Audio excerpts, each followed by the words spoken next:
Bon matin, c'est Mélissa, bienvenue à 6 minutes mieux comprendre pour Migraine Québec.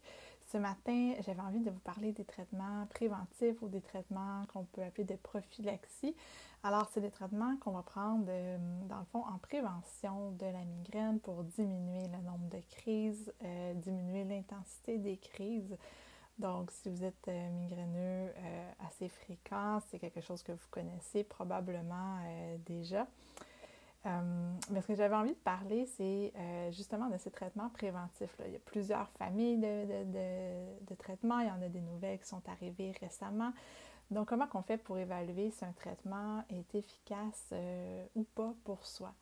Et parce que souvent, on va être attaché au nombre de migraines qu'on a par mois. Donc, si on ne voit pas une diminution des migraines, on va juger parfois que le traitement n'est pas efficace.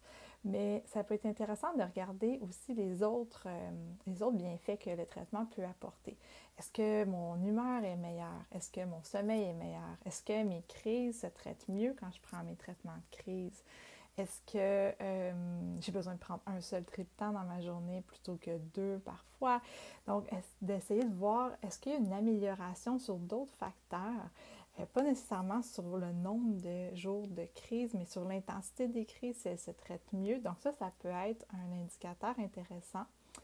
Et aussi, quand on essaie un nouveau traitement préventif, il faut se donner le temps. Il y a certains traitements qui peuvent prendre jusqu'à 3 mois avant de faire leur plein effet. Puis de façon générale, on a souvent besoin d'un bon 3 semaines, un mois avant que les effets secondaires se calment. Parce que souvent, quand on change de médication, on expérimente un cocktail d'effets. Mais après, c'est important d'être à l'écoute aussi puis d'observer est-ce que les effets secondaires vont persister. Parce que si les effets secondaires persistent, après ça, il faut voir est-ce que le bienfait est plus grand que les effets secondaires que je vis avec cette médication-là. Des fois, c'est pas clair. Hein? Parfois, on a plus d'effets secondaires que de bienfaits. Puis dans ce temps-là, ça peut être intéressant de rediscuter avec son médecin pour voir si on poursuit ou pas.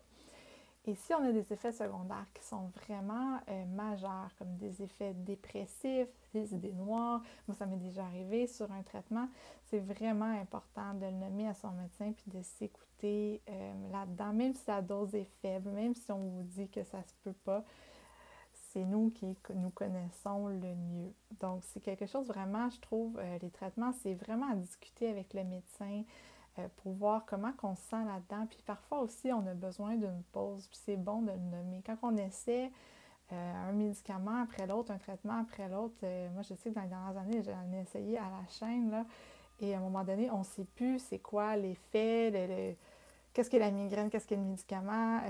Puis des fois, on est tanné de faire des essais, puis des erreurs. Puis on a le droit de dire, là, je veux une pause. Pour l'instant, je ne veux plus rien essayer, je vais juste comme essayer de retrouver ma base là-dedans.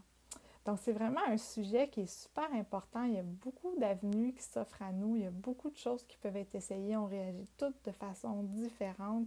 Et même si c'est rassurant d'en discuter avec les autres, on est toujours la personne la mieux placée pour savoir comment on le vit dans notre corps. Puis si ce traitement-là, il est bon ou pas pour nous.